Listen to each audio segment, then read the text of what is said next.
नमस्कार।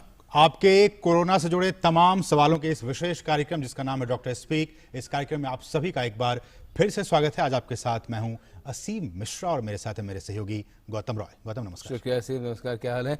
और हालचाल आपके भी ठीक रहे, इसलिए we have this show here for you every day. This is what we've been running through this entire pandemic phase. On weekdays it is there at 3:30 p.m. and on weekends, which is Saturday and Sunday, we're there with you for a whole hour starting at 2 p.m. and we will be taking up all your questions. You can call us up on the number that will come up at the bottom of the screen very shortly, or you can also leave your queries on our Facebook live page, and there you can ask any question really related to any health aspect, and those questions will be answered. Let me introduce you to our panel of guests today. We have two eminent doctors. Neelambar Bhatt, senior physician, is joining us. Also, Dr. Ghanshyam Pangti of the Department of Medicine at the Lady Hardinge Medical College. Dr. Pangti, if I could come to you first. In terms of how this pandemic is going, we're seeing a recovery in the sense that now the number of recovered cases is far higher than it ever used to be. We have the number of active cases going down as well by a huge amount, but there are pockets again where the fresh cases are a bit of a concern. Yeah, Gautam ji, now we are seeing significant number of recoveries. That's very well agreed, but we are also seeing very high number of cases all over the world.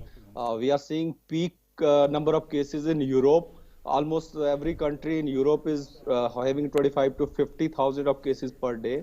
Similarly, even US has recently seen a surge of infection. Yesterday's count was more than 90,000. And Delhi is also now picking up. Since last 4-5 days, our cases are maximum since last 6 months, and it's crossing 5,000, above 5,000, 5,700. So I will say, in spite of all the recoveries, we still have to be very cautious, and we continue to fight this COVID. And we don't have to get scared of it, but we have to fight it over and over again and again. And I will say that we all should take all precautions of hand hygiene and social distancing, and only go out when it is necessary needed. बिल्कुल। और हमारे साथ doctor Nilambar Bhatt हैं जो कि senior physician है, वो भी हमारे साथ जुड़े हुए हैं।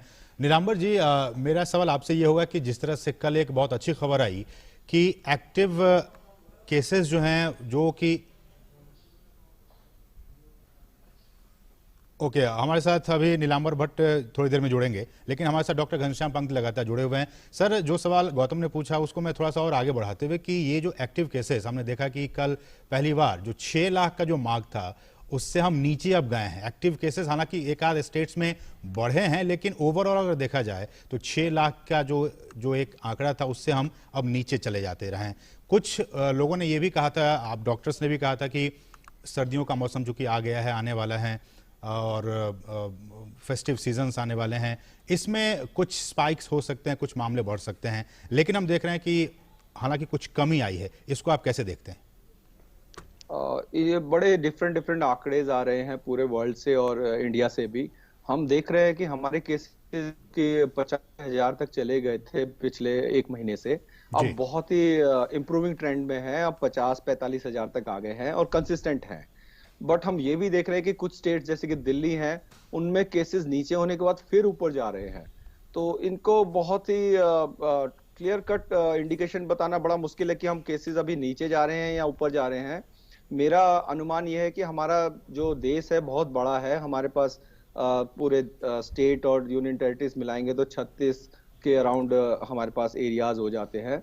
तो हम जो देख रहे हैं कि कुछ स्टेट्स में केसेस बढ़ रहे हैं, कुछ में कम हो रहे हैं। बट अच्छी बात यह है कि बहुत सारे लोग रिकवर हो चुके हैं और बहुत सारे स्टेट्स में पीक के बाद केसेस कम हो गए हैं। और उससे भी ज्यादा इंपॉर्टेंट बात मुझे ये लगती है कि इस समय हमारे यहाँ कोई बहुत ज्यादा प्रॉब्लम इंफ्रास्ट्रक्चर की नहीं हो रही है। कहीं पर ये न्यूज नहीं आ रही है कि किसी को बेड नहीं मिल रहा है, किसी को ऑक्सीजन की सप्लाई की या ऑक्सीजन की अवेलेबिलिटी की वजह से प्रॉब्लम हो गई है। तो सभी चीज अभी अंडर कंट्रोल है, बट हमें पूरी सावधानी अभी भी बरतनी है जब तक कि ये कोविड के साथ रहना हम सीख न लें या कोई इसका उपाय या इलाज या वैक्सीन अवेलेबल नहीं हो जाती है। ओके। और Right.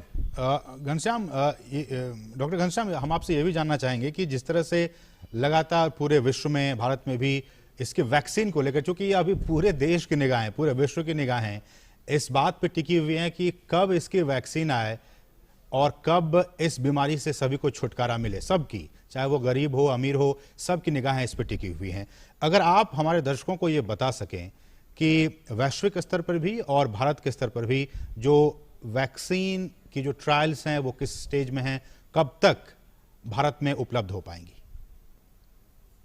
बिल्कुल, इस समय जो बहुत सारे वैक्सीन के ट्रायल चल रहे हैं, बहुत अच्छी बात है कि हमारे पास अभी इस समय वर्ल्ड में 100 से ऊपर ट्रायल्स चल रहे हैं और लगभग 10 से 15 ट्रायल्स जो है वो लेट स्टेज में हैं और काफी अग्रिम स्थिति में है और विद इन 1 to 2 मंथ्स उनमें कुछ ना कुछ डिसीजन आ जाएगा। मैं ये बताना चाहूंगा कि ये सब वैक्सीनें जो है बहुत पहले बन चुकी है, बट क्योंकि वैक्सीन जब लगाते हैं उससे बहुत सारे या कुछ साइड इफेक्ट हो सकते हैं किसी भी वैक्सीन से, तो जितना टाइम हम वैक्सीन लगाने के बाद उस पे अध्ययन करें कि वैक्सीन देने के बाद आपके शरीर में कुछ चेंजेस आते हैं, क्या वो एंटीबॉडीज बना पा रहा है, तो उसके बाद टेस्ट होता है उस व्यक्ति पे जो वॉलंटियर होता है, क्या उसको जब वैक्सीन लगने के बाद दोबारा इन्फेक्शन के चांसेस है या नहीं है, और वैक्सीन लगने के बाद उसको कोई एडवर्स साइड इफेक्ट तो नहीं हो गए, कहीं ऐसा तो नहीं कि उसको लगाने के बाद उसे बहुत ज्यादा जुकाम या और कोई इन्फेक्शन बढ़ जाता है। तो ये सारी चीजें हमें देखनी है, जबकि वैक्सीन जो प्रोडक्ट है वो ऑलमोस्ट रेडी है। जैसे ही ये सारे साइड इफेक्ट्स और इसकी उपयोगिता मनुष्य में, लैब में नहीं, अब सीधे मनुष्य में जांच हो रही है जो कि आखिरी जी। स्टेज में है, अगर ये कंफर्म हो जाता है कि इसमें साइड इफेक्ट नहीं है और ये एंटीबॉडीज और इससे बचाव हो सकता है, तो वैक्सीन अवेलेबल हो जाएगी।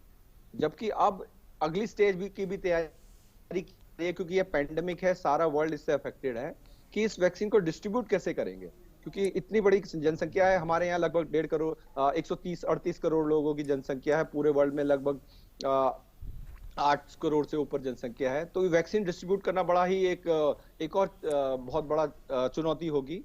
और सारे वर्ल्ड और हमारी गवर्नमेंट भी इस पे अध्ययन कर रही है कि इसका डिस्ट्रीब्यूशन और इसको कैसे लगाया जाए। बिल्कुल, लेकिन सर नीलांबर जी हमारे साथ जुड़े हुए हैं, डॉक्टर नीलांबर भट्ट, Yeah, जो let कि me let me come in. Dr. Bhatt, I wanted to ask you, apart from the fact that we have COVID, what we're seeing, particularly in this phase, in the festive season and the onset of winters, is the level of air pollution spiking up a lot, particularly in the Gangetic Plains. All the big cities here, the AQI is going into severe zone and even beyond, perhaps very, very hazardous overall for the health of everyone, especially the elderly and children. In such a situation, people are wondering what will happen if one gets infected, or whether one's susceptibility becomes even higher to getting infected to COVID-19. What sort of response would you have for that? Definitely, air pollution will worsen the infectivity, and we have to take all the precautions, because the weather prediction you cannot judge right now whether this will worsen or this will be better. But definitely winter season is more prone to respiratory viruses. लेकिन doctor Nilambar, कुछ reports जो आई हैं, विदेशों की report, उसमें ये कहा जा रहा है कि कहीं ना कहीं अगर पॉल्यूशन है आपके शहर में और काफ़ी ज़्यादा सीवियर कंडीशन में पॉल्यूशन है, तो उससे मोर्टेलिटी जो है उसमें भी वो उसको इंड्यूस करता है। क्या वैज्ञानिक तौर पे, आप चूंकि डॉक्टर हैं, आप इसको कह सकते हैं कि एक जो फर्टिलिटी मोर्टेलिटी का जो एक फैक्टर है उसमें कहीं ना कहीं पॉल्यूशन जो है वो एक मेजर फैक्टर है कोविड को लेकर? एयर पॉल्यूशन हमेशा सांस की जो बीमारियां हैं, वायरल निमोनिया है, कोविड है, सर्दी जुकाम कुछ भी है, उसको बढ़ाता है। जैसे जैसे ये कोहरा आएगा दिल्ली में, दिल्ली के आसपास, नॉर्दर्न इंडिया में, पूरा चंडीगढ़, दिल्ली, एनसीआर रीजन में, और ठंड बढ़ेगी, शीतलहर चलेगी, तो ऐसे में निमोनिया के केसेस जो पहले से हम सीओपीडी, अस्थमा के केस देखते हैं, वो भी वर्सन होते हैं, और इन मरीजों की मोर्टेलिटी सर्दियों में अधिक रहती है, अधिक लोग बीमार भी अधिक होते हैं और मृत्यु दर भी बढ़ती है। तो निश्चित तौर पे यह भी एक रेस्पिरेटरी वायरस है जो निमोनिया करता है, यह अगर फैलेगा उस सीजन में तो इससे लोग अधिक मृत्यु दर में बढ़ोतरी निश्चित रूप से होगी। Okay. Okay, we have some questions coming in from our viewers as well, but we are taking a quick commercial break at this point of time. We will be back with Dr. Pangte and Dr. Bhatt very soon. Stay with us.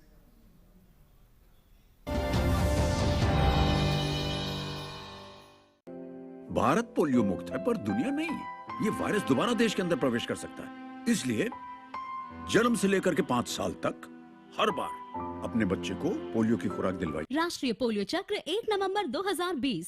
2 बूंद हर बार, जीत रहे बरकरार।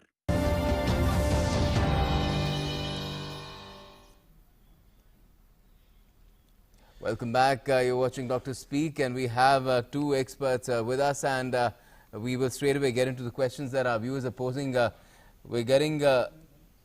We have a caller from Govindgarh Jhansi. Go ahead, ask your question. Govind जी, आप हमें सुन पा रहे हैं? गोविंद जी, आप हमें सुन पा रहे हैं? लगता है कि गोविंद जी इस वक्त हमारे साथ नहीं है। We'll try and गोविंद जी, जी, आपको आवाज आ रही है हमारी? हाँ जी, आ रही है। हेलो, आप अपने टीवी का वॉल्यूम जरा कम कर लीजिए और अपना सवाल फिर पूछिए। हेलो। हाँ, पूछिए, अपना सवाल पूछिए प्लीज। हाँ, मेरा सवाल साहब ये है कि आपके टीवी स्क्रीन पर 15-20 दिन पहले एक डॉक्टर साहब ने बतलाया था कि 65 साल से ऊपर के लोगों को वैक्सीन नहीं लगाई जाती। तो क्या ये बात सही है? क्योंकि मैं 87 ईयर्स का हूँ। ठीक है डॉक्टर घनश्याम पांगती, जो गोविंद जी पूछ रहे हैं कि 65 साल से ज्यादा जिनकी उम्र हो गई है, क्या उन्हें वैक्सीन लेने की जरूरत नहीं है? गोविंद जी, मेरे ख्याल से आपने शायद इंटरप्रेट गलत कर लिया है। ये जो कोविड की बीमारी जो हम देख रहे हैं, ये यूजली जो एल्डरली है, जो बड़ी एज वाले हैं, खासकर जैसे 65 साल के ऊपर, उनको या फिर जो जिनके साथ कोमॉर्बिड इलनेस है, किसी को हार्ट की बीमारी है या जिनको कोई लंग्स की बीमारी है, उनको ज्यादा घातक सिद्ध होती है। तो जहां तक गवर्नमेंट का प्लान है और हेल्थ सिस्टम का प्लान है, सबसे पहले वैक्सीन एक तो 65 से ऊपर की उम्र लोगों को ही लगाई जाएगी, और दूसरा जो कोरोना वॉरियर्स हैं जो कि मरीजों का इलाज कर रहे हैं, तो डॉक्टर्स और नर्सेज और जितने भी health care worker, even police और जो सोशल वर्कर्स हैं, जो भी इस कोरोना के योद्धा है, उनको, और 65 साल से ऊपर या किन्हीं को जिनको फेफड़े या हार्ट या कोई कोमॉर्बिड डायबिटीज इस सब की बीमारी है, उनको लगी जाएगी। तो आप चिंता ना करें, आपको जब भी उपलब्ध होगी, जब भी वैक्सीन अप्रूव होगी, आपको जरूर मिलेगी। Right. I hope that answers your question, Govindji. We have some questions coming in from our viewers on Facebook as well. Sunil Kumar is asking कि कोरोना वायरस किस सर्फेस पर कितने टाइम तक active रहता है. And he also has a question, Dr. Bhatt, about whether this particular virus can stay dormant for long periods of time and then become active when some conducive conditions are created. Is it that kind of a virus? नहीं, virus बहुत लंबे समय तक नहीं रहता है। जैसा कि सर्वविदित है, लकड़ी के कार्डबोर्ड पे 1 दिन तक रहता है, कॉपर की सरफेस पे सबसे कम रहता है, 3 से 6 घंटे तक सरवाइव रहता है, स्टील और दूसरे उस पे सरफेस पे 2-3 दिन रह सकता है। तो इससे अधिक इसका सर्वाइवल नहीं है। एडवर्स, अगर हम इसको वायरस को प्रिजर्व करें तभी फ्रीजर में, जो लेबोरेटरीज में, तभी ये लंबे समय तक रखा जा सकता है। अदरवाइज ये वातावरण में 4-5 दिन से अधिक नहीं रहता है। लेकिन डॉक्टर नीलांबर, जिस तरह से अब धीरे धीरे अनलॉक की तरफ भारत बढ़ता जा रहा है, मेट्रो सुविधाएं शुरू हो गई हैं, बसेस की सुविधाएं शुरू हो गई हैं, ट्रेन्स चल रही हैं, ऐसे में कुछ लोग अभी भी हेजिटेट कर रहे हैं। क्या उन्हें हेजिटेट करना चाहिए? अभी यात्रा करने से बचनी चाहिए, या फिर आप उन्हें सुझाव देंगे कि प्रिकॉशन के साथ आप कर सकते हैं यात्रा? यह जरूरी है कि आप पूरे प्रिकॉशंस के साथ यात्रा करें। यह हमेशा हिदायत दी जाती है कि आप सोशल डिस्टेंसिंग यात्रा में भी रखें और मास्क अच्छे से लगा के, प्रॉपर मास्किंग बहुत जरूरी है। लोग आधा उसको नीचे, नाक से नीचे लटका देते हैं, यह बहुत खराब चीज है। प्रॉपर मास्किंग है, सोशल डिस्टेंसिंग है, उसके साथ ही जरूरी है तभी यात्रा करें। यह नहीं है कि आपको अननेसेसरी बहुत इंपॉर्टेंट काम नहीं फिर भी आप जा रहे हैं, भीड़ भाड़ वाली जगह में जा रहे हैं, ऐसा नहीं करना है। जब तक वैक्सीन नहीं आ जाती है तब तक आपको पूरे प्रिकॉशंस रखने हैं। अनलॉकिंग हो गई है वो ठीक है, वो इसलिए है कि आपको कोई और जरूरी काम है तो उसमें दिक्कत ना आए, इसलिए अनलॉकिंग हो रखी है। आप जरूरी है तभी यात्रा करें। Right. We have some more questions coming in. Srinivas Reddy Maram is asking that he's in fact saying that he's a pharmacist working in a COVID care center and therefore he's at high risk. So he's wondering how can he safeguard his family from getting infected from the coronavirus because he says that he might be a carrier, and how can he sanitize his clothes and other items. And he also has a specific question, Dr. Pangti. Benzalkonium chloride, which is a disinfectant, generic disinfectant. He's asking if it's effective against the coronavirus.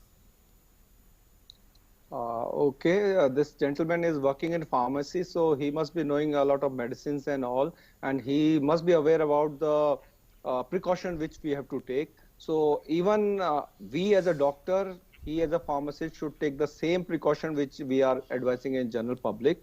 So either any cloth or a mask is compulsory, I will say, whenever you are in a especially public setting, or when you are walking in a public. And hand sanitizer, he's working in a pharmacy, so there wherever he touches any foreign object, drugs and all, he should use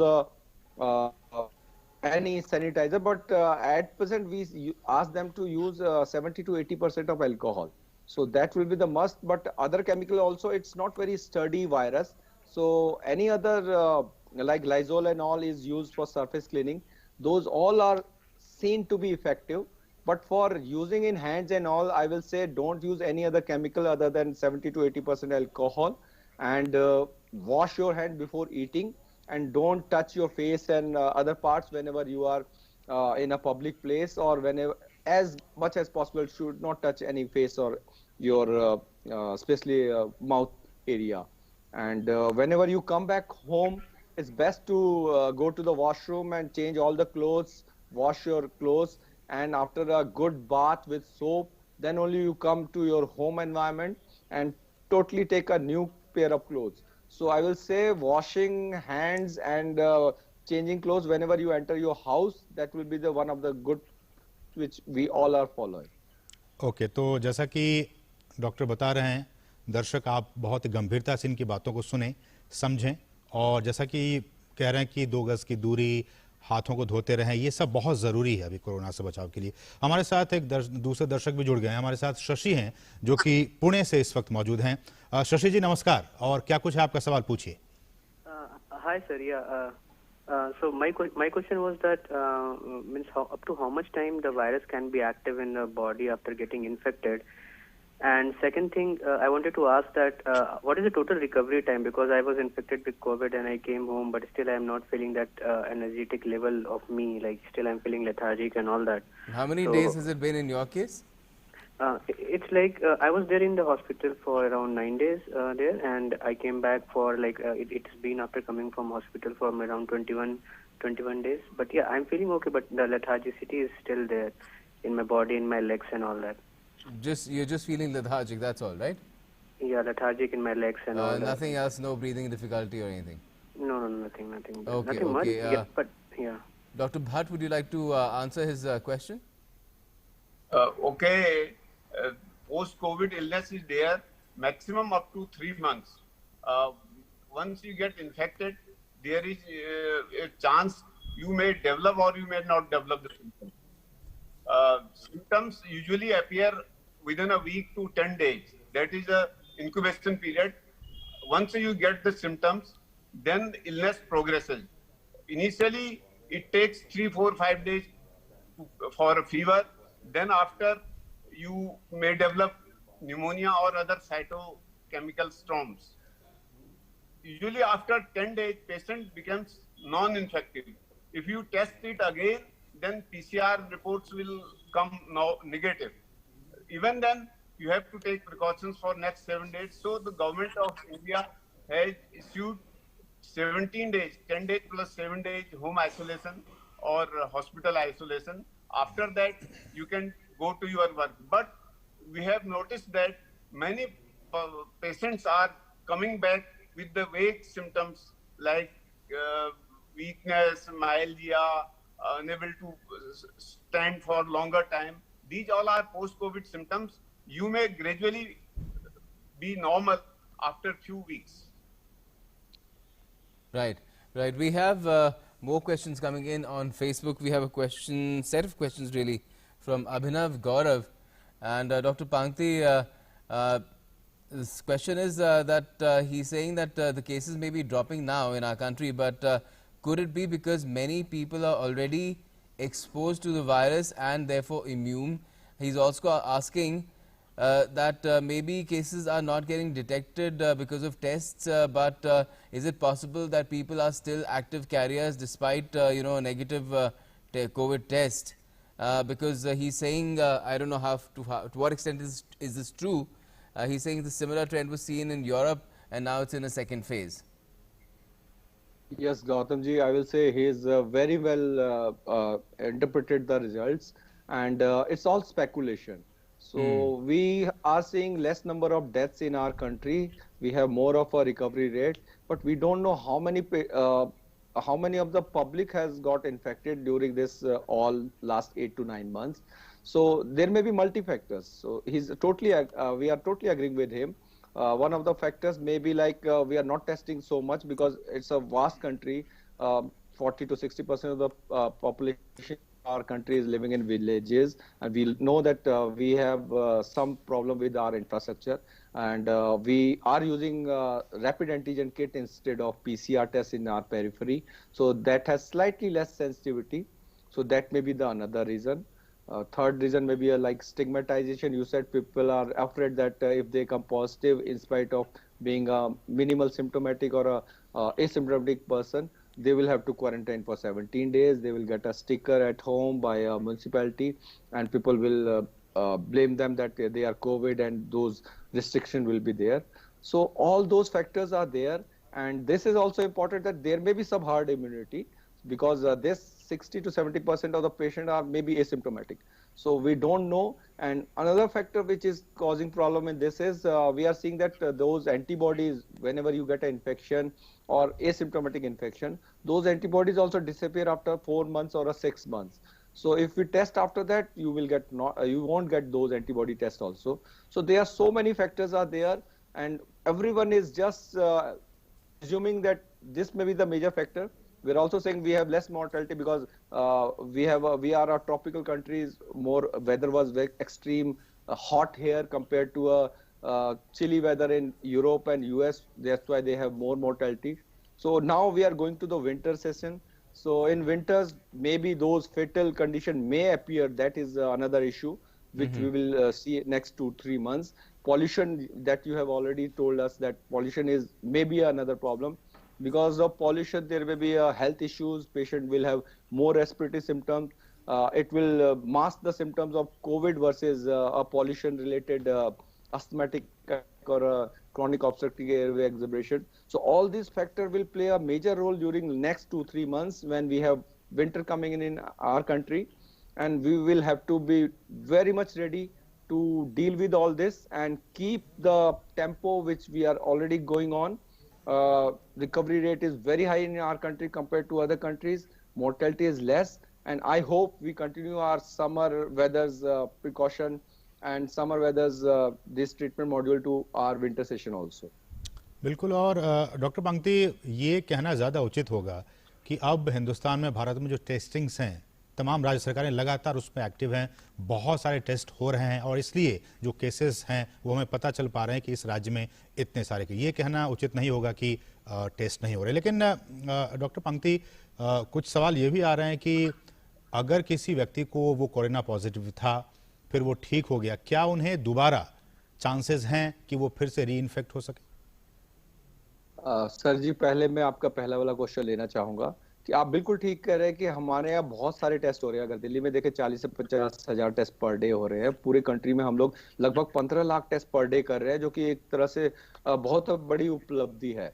और अच्छी बात यह है कि हम किसी को deny नहीं कर रहे हैं टेस्ट। हम कोई मरीज अगर आता है या कोई व्यक्ति कहता है कि मुझे टेस्ट कराना है तो उसको अवेलेबल है, पेरिफेरी में भी अवेलेबल है और सेंट्रल में दिल्ली या किसी मेट्रो सिटी में भी अवेलेबल है। तो हमारे यहाँ वो पैनिक नहीं है कि हम टेस्ट नहीं करेंगे, सबका टेस्ट अवेलेबल है। रिगार्डिंग री इन्फेक्शन, ये रिसेंटली देखा गया है कि कई जगह में कुछ पेशेंट्स को, जैसे कि 3 महीने पहले जून में मई में उनको कंफर्म कोविड का इन्फेक्शन हुआ था और 3-4 महीने बाद उनका फिर से जब सिम्टम्स आए तो वो पीसीआर टेस्ट पॉजिटिव आ गया। तो ये एक अभी भी एक तरह से मैं कहूंगा कि पहेली है कि एग्जैक्टली क्या हुआ था, बट इसमें भी साइंटिफिक रीजन दिया जा सकता है। एक ये है कि वायरस में भी म्यूटेट हो गया हो वो, तो वो अगर म्यूटेटेड वायरस है तो वो दोबारा इन्फेक्शन कुछ लोगों में कर सकता है। दूसरा ये हो सकता है कि उस व्यक्ति की इम्यूनिटी थोड़ी सी लो हो, और जैसे कि एजेस के एक्सट्रीम में इम्यूनिटी कम हो जाती है या किसी को डायबिटीज या कोई बीमारी है, उन लोगों को री इन्फेक्शन हो सकता है। और तीसरा ये भी कह सकते हैं कि ये जो वायरस के लिए जो हम पीसीआर टेस्ट करते हैं, रैपिड एंटीजन टेस्ट करते हैं, ये लाइव वर्सेस डेड वायरस बता नहीं सकता है। तो अगर हमने आज टेस्ट किया है और उसके 30 दिन बाद वो 15 दिन में हम कह रहे, अभी जैसे डॉक्टर भट्ट ने बताया कि 10 दिन के अराउंड, 10-12 दिन के अराउंड की बीमारी होती है और 7 दिन का एक्स्ट्रा आइसोलेशन करते हैं और 17 दिन का टोटल टेन्योर हम एक बीमारी में रखते हैं। तो अगर किसी का 30 दिन में पीसीआर टेस्ट पॉजिटिव आता है तो उसको कहा जाता है कि ये री इन्फेक्शन हो गया, बट ऐसा नहीं भी हो सकता है। कई बार ऐसा होता है कि ये वायरस मर जाता है, बट धीरे धीरे जो रेस्पिरेटरी एपिथेलियल सेल्स होते हैं, जो फेफड़े के अंदर के सेल्स होते हैं, उसके अंदर ये मरा हुआ वायरस रह सकता है। और जब हम कफ करते हैं या हमारे जब रेस्पिरेटरी सिक्रेशन बाहर आते हैं और अगर हमने उस समय टेस्ट किया तो ये आरटीपीसीआर टेस्ट पॉजिटिव आ सकता है और वो मरा हुआ वायरस भी हो सकता है। तो मरा और जिंदा वायरस चेक करने के लिए हमारे पास कुछ टेस्ट है, बट उसके लिए बहुत ही एडवांस लैब चाहिए, क्योंकि वायरस जो होता है जब तक वो बाहर रहता है वो एक तरह से मरा हुआ या नॉन लिविंग होता है। जब वो बॉडी के अंदर जाता है तब वो एक्टिव हो जाता है, वो लिविंग की तरह एक्ट करता है। तो वायरस की बड़ी ही डिफरेंट प्रॉपर्टी होती है। तो अभी हम ये टाइम के साथ पता चलेगा कि ये री इन्फेक्शन रियली इशू है या नहीं है।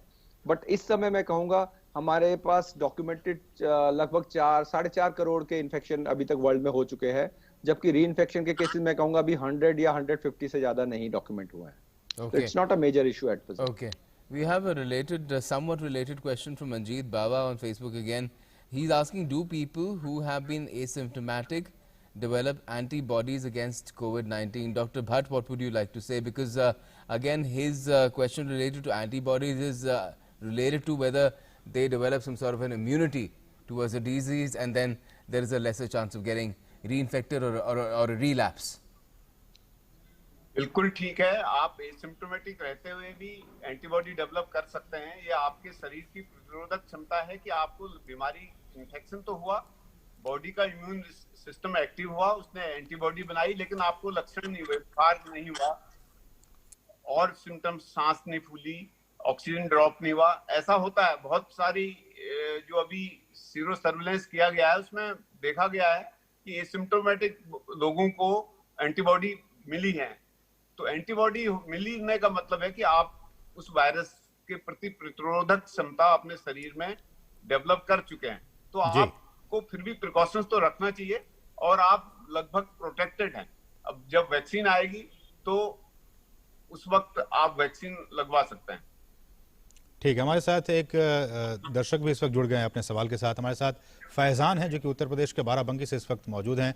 फैजान, आपका स्वागत है इस कार्यक्रम में, अपने सवाल आप पूछ सकते हैं।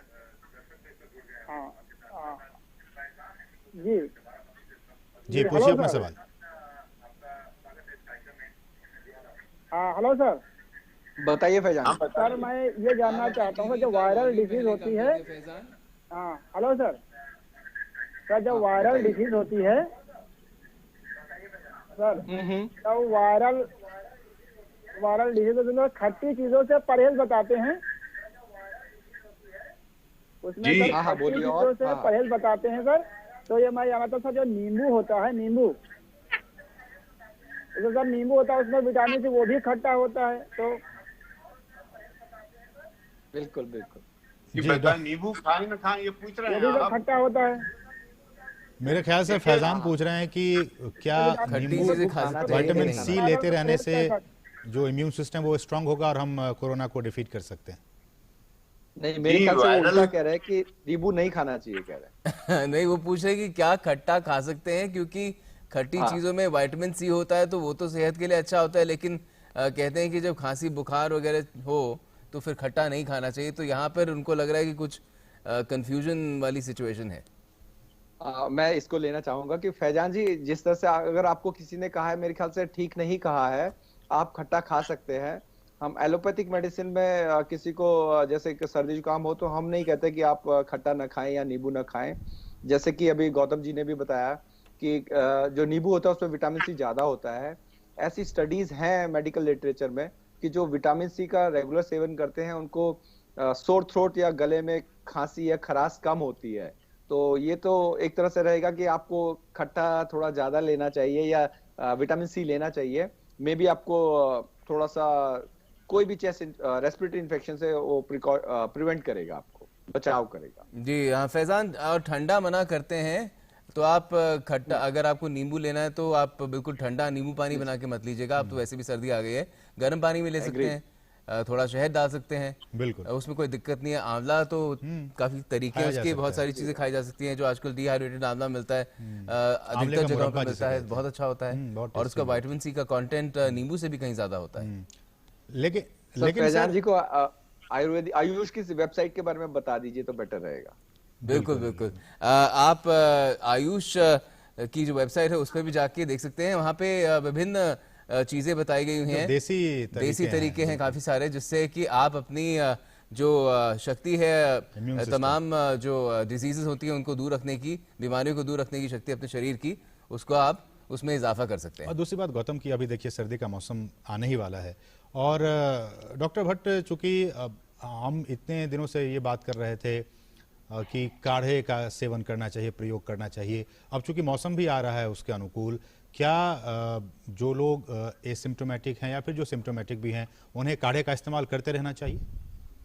देखिए, इस पे आयुष विभाग ने कुछ रिसर्च की होगी, वो रिकमेंड कर रहे हैं। जहां तक हमारा एलोपैथी का सवाल है, उसमें काढ़े के ऊपर कोई ट्रायल्स नहीं हुए हैं, तो आयुष विभाग कह रहा, तो मेरा जो व्यक्तिगत राय है इसमें कोई नुकसान तो कुछ नहीं होगा काढ़ा पीने से। आप सीमित मात्रा में काढ़े का इस्तेमाल कर सकते हैं, क्योंकि लेकिन डॉक्टर भट्ट ये भी देखने में आ रहा है कि बहुत से लोग इतना ज्यादा ले लिए काढ़े का सेवन कि उनके जो दूसरे प्रॉब्लम्स हैं, मसलन उनके लिवर्स के प्रॉब्लम्स शुरू हो गए।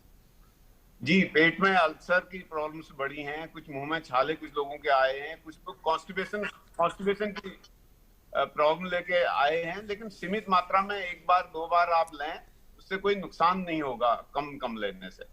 Definitely, I mean कोई भी, I mean it's always said that even if it's a good thing, too much of it is never really good, no matter how good it is.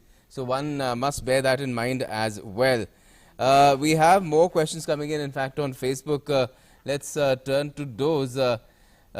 We're being asked by Sanjeev Bidi that if a sample is taken, he's wondering if samples are taken from newborn children as well, especially if their mothers have been COVID infected. Dr. Pangti, would you like to respond to that? Although this is a pediatrics related question. Question बिल्कुल वाजिब है कि अगर बच्चे को भी Covid documented है, अगर कोई माता होती है उसको कोविड होता है तो बच्चे को बहुत ज्यादा चांसेस है, क्योंकि वो ब्रेस्ट फीडिंग और बच्चे का पूरा ख्याल रखती है। आपको ये मैं बताना चाहूंगा कि कोविड का जो टेस्ट है वो थ्रोट स्वैब या नेजल स्वैब लेते हैं, तो उसमें ब्लड लेने की जरूरत नहीं है। तो अगर आप कोविड के लिए कह रहे हैं तो कोई ब्लड सैंपल की जरूरत नहीं है, न्यूबॉर्न का ले सकते हैं आराम से, नाक से ले सकते हैं या मुंह से थोड़ा मुश्किल होगा, नेजोफेरिंजियल इज गुड इनफ। बट अगर उसको कुछ और बीमारी है या बहुत सिक हो जाता है तो उसका ब्लड सैंपल की भी जरूरत पड़ सकती है, क्योंकि जब पेशेंट क्रिटिकल हो जाता है तो उसके सैंपल्स या उसको एक ब्लड लाइन भी लगानी पड़ती है। तो अगर वो सिक होगा तो ब्लड सैंपल लेंगे। कोविड के लिए ब्लड सैंपल की जरूरत नहीं है, डायग्नोसिस के लिए और उसको बचाव के लिए। जी, हमारे साथ एक और दर्शक इस वक्त जुड़ गई हैं। हमारे साथ कोमल शर्मा हैं जो कि दिल्ली से मौजूद हैं। कोमल जी नमस्कार, और अपना सवाल आप पूछ सकती हैं। डॉक्टर, मेरा यही क्वेश्चन है कि हम दही खा सकते हैं because we are suffering from corona right now, तो उसमें वो क्योंकि अभी हमें सिम्टम्स नहीं है, मेरी फैमिली को, मेरे फादर को, मदर को, और मेरे भाई को, और इवन मेरे को थोड़ा सा कोल्ड है, तो I am not asking about myself but for my family कि वो कर्ड ले सकते हैं because of vitamin C. Doctor Bhatt, what would you suggest? हाँ, बिल्कुल ले सकते हैं। कर्ड में कोई हार्म नहीं है। आप खाने की जो नॉर्मल चीजें पहले से लेते आई हैं वो सब लीजिए। फलों की मात्रा अधिक लें, पानी अधिक पिएं, प्रोटीन डाइट अधिक लें। ये सब वायरल फीवर्स, वायरल कोई भी इंफेक्शन है उसमें ये रिकमेंडेड है। आप दही लेते रहिए। In fact, Dr. Bhatt, a lot is also being said these days. A lot of advertisements are also coming about the use of probiotics to keep your throat healthy, to prevent sore throat, or to ease symptoms of COVID even. To what extent should one take this as something that is, is effective? Probiotic पेट के लिए तो बहुत अच्छे होते हैं। पेट का digestion, जी, पेट के लिए तो माना जाता है कि अच्छे होते हैं, लेकिन गले के लिए भी क्या अच्छे होते हैं? गले के लिए कोई इससे हार्म नहीं है। गले के इम्यूनिटी के लिए आप गार्गल करें तो वो बहुत अच्छा रहेगा। आप नमक पानी के गार्गल करें या बीटाडीन गार्गल करें तो उससे गले की इम्यूनिटी अधिक बढ़ती है। और विटामिन सी, जिंक और बी कॉम्प्लेक्स आप लेते रहें। Okay. We have more questions coming in related to, how long does the virus last on different services. Gautam Banerjee is wondering, for how long is it now clear on which service, for how long can the virus survive? Somebody is asking, Rita Seal is asking, do all viruses get destroyed after 72 hours? Dr. Pankti, what kind of research has happened on, the SARS-CoV-2 virus so far in terms of how long it survives on various surfaces? Is there anything that one can really, take completely as authentic and something that has been completely certified and something that is universally accepted? Yes, Gautam ji, it's still a very controversial and complex subject. How long this virus can sustain on different surfaces? Dr. Bhatt has already told that it's almost 3 days or 4 days maximum, which is true also. Except there were some studies previously a few months back in which they said this virus can stay up to 28 days in a steel surface, hard steel surface. But the virus viability also depends on what are the external environment and what is the temperature. So those all studies has been done in temperate places where weather is very extreme cold, and in our weather it's very hot. So all those 28 days studies were there from places from China, Japan, and some from US and all. But in our condition, because of hot climate, we have seen that, and we are following that 3 days or maximum 4 days is maximum time this virus can even sustain on a hard surface. While in a paper, cardboard, it's 4 to 6 hours. And even copper, they say it's slightly virucidal. So Dr. Bhatt has already told it's only 4 to 6 hours. So that's with those theory only, we are saying that we can use these precious N95 masks every 3rd or 4th day. So what we are doing is, when we use a N95 mask for today, we keep it separate, do not contaminate that thing, and reuse on the 4th day. Okay. So we are following around 72 days protocol for virus as such, and documenting, like you said, what are the research saying? Documenting that virus which can be still there, is it viable or not, is a very difficult procedure, and very few labs in India are doing. So I will still say 3 days is good enough time to be cautious and taking care of those contaminated things. Right. And after 3 days, very less likely. Winter weather, we will have to see how these this time winter will. Okay, is a related a question to Dr. Pankti, that is there any study which tells us what proportion of COVID infections have taken place because of people touching various surfaces instead of the more prevalent cases that have taken place because of person-to-person infection?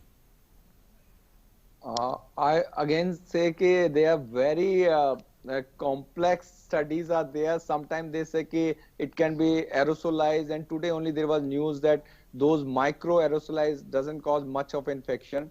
So I will say it's all speculation, and it's very difficult to say that exactly how many of the patient are got infected because of surface contamination, while how many are infected by person to person.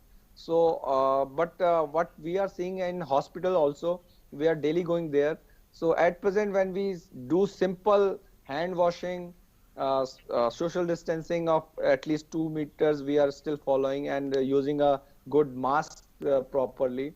We are not seeing very much infection even in healthcare worker. So if you are cautious enough, you can still prevent this infection. We are working here for more than 8 months with COVID, and luckily still I am negative for COVID PCR, although I have done 2 and all should be avoided. But other way around, you can take small amount of fruit. So any apple, half apple you can take, half oranges now coming. So you can decrease the quantity, and you can still take some fruits for taste and for high fiber and immunity boosters also. Great. So smaller amount of fruits will be better और instead physically of taking 2-3. और doctor पंक्ति, क्या योगा को लेकर और exercise को लेकर वो भी उन्हें कंटिन्यू रखना चाहिए? बिल्कुल, योगा जैसे कि हमारे देश में योगा बहुत सारे लोग करते हैं, और उससे बहुत सारे स्वास्थ्य लाभ हैं, ये तो बिल्कुल सबको क्लियर है। योगा से अच्छी चीजें, अच्छी आदतें भी आती है। मैं तो कहूंगा अगर कोई योगा सुबह 6 बज के उठ के करता है, तो एटलीस्ट वो सुबह उठेगा और उसके बाद योगा करेगा, तो उसकी हेल्थ वैसे ही बेटर हो जाएगी, इंस्टेड की कोई लेट नाइट काम कर रहा है। तो yoga with we just have about a couple of minutes left. So let's try and squeeze in as many questions as we can from Facebook. Abhinav Gaurav पूछ रहे हैं कि can coronavirus survive on live garden plants? Any precautions, extra precautions, special precautions do they need to be taken if you're working with plants where other people also do a lot of work on them, you know, like gardeners and other things? Dr. Bhatt? जी ठीक है, Gardner's को कोई extra precautions लेने की आवश्यकता नहीं। Precautions वही हैं, आप किसी से व्यक्ति से मिलें तो 2 मीटर की डिस्टेंस है, मास्क लगाना है, हाथों को धोना है, सैनिटाइज करना है। इतना आप 3 बातें करेंगे तो आपको कोई एक्स्ट्रा प्रिकॉशंस की आवश्यकता नहीं है। ऑक्यूपेशनल हैजार्ड गार्डनर्स के लिए कोई एक्स्ट्रा नहीं है। Right. We have a question from Swati Tripathi, who is wondering, is it safe for her kids to stay in Delhi NCR during the winter season to keep them protected from COVID? Should she stay in Delhi, or should she go out if she has an option of going out of Delhi NCR for the entire winter? Dr. Pankti, what do you have to tell this lady here? Yeah, it's true that pollution is there in Delhi, but inside the home it's very, very much safe. And I think Delhi has one of the better infrastructure for health. So she should say there's nothing to worry that corona will come inside her house until unless they avoid those precautionary things. So she can stay. Okay. Ajay Talwar is also asking a question about rashes on the skin. Is it a new COVID symptom? Dr. Bhatt, what would you like to tell him? I don't think it's a new symptom, although it comes up, I guess, at a fairly latter stage. Yes, rashes may appear in a COVID patient after 3-4 days when he's symptomatic, fever, cough, cold. Along with this, rashes can happen. Only rashes can be due to some other things, some other illnesses, maybe allergy or something else. Okay. हाँ, अगर मैं एक और छोटा सा question ले सकूं, लगातार जो आ रहे हैं वो सवाल, जिसमें ये कहा जा रहा है सर कि जो वेजिटेबल्स जो वो मार्केट से खरीद के लाते हैं, उनको बेस्ट वे क्या है उसको सैनिटाइज करने का, ताकि वो उसको यूज कर सकें? डॉक्टर पांगती, मेरे ख्याल से सब्जी लाने के बाद सबसे पहले तो आप उसको अच्छी तरह धो लें, और कुछ जगह पे बताया गया कि सोडा बाइकार्ब से धोएं, बट मेरे ख्याल से सिंपल धो के उसको कुछ देर पानी में भिगा के रख लें और अपना हाथ सैनिटाइज करके रख लें, और उससे ज्यादा मुझे नहीं लगता कि कोई केमिकल की जरूरत है वेजिटेबल सैनिटाइज करने के लिए। बहुत रेयर है कि वेजिटेबल से आपको इन्फेक्शन हो और धोने के बाद भी। चलिए, हालांकि लगातार सवाल जो है वो आ रहे हैं, लेकिन हमारे पास समय इतना ही है। बहुत बहुत शुक्रिया डॉक्टर पांगती और डॉक्टर भट्ट हमारे साथ इस विशेष कार्यक्रम में जुड़ने के लिए। तो उम्मीद हम सब यही करें गौतम की, जिस तरह से अभी भी, चूंकि वैक्सीन अभी नहीं आई है इसकी, तो जो हम आप कर सकते हैं, हाथों को लगातार धो सकते हैं, मास्क का प्रयोग कर सकते हैं, जो सोशल डिस्टेंसिंग है वो, ये जो चीज़ें हैं इसको आप लगातार करते रहिए। हम सभी उम्मीद करें कि आप कम से कम कोरोना से इन चीज़ों के जरिए आप बचे रह सकते हैं। चलिए, एक नूपुर कक्कड़ हैं जो एक सवाल पूछ रही थी गिलोय के बारे में। उनको मैं ज़रा बता दूंगा जाने से पहले कि गिलोय एक आयुर्वेद से रिलेटेड सवाल है। हमारे पास एलोपैथिक डॉक्टर से शायद जवाब नहीं देते, लेकिन गिलोय की सेवन करने में कोई ऐसी खामी भी नहीं है, किया जा सकता है, कुछ फायदा ही कर सकता है, किया जा सकता है। चलिए, बहुत बहुत शुक्रिया आज हमारे कार्यक्रम के साथ जुड़ने के लिए। And again I am repeating that tomorrow will be here at the same time, that is 2 PM, because it's a weekend, it's a Sunday. Do join us and we'll take up your queries at that time. Thanks for watching. नमस्कार.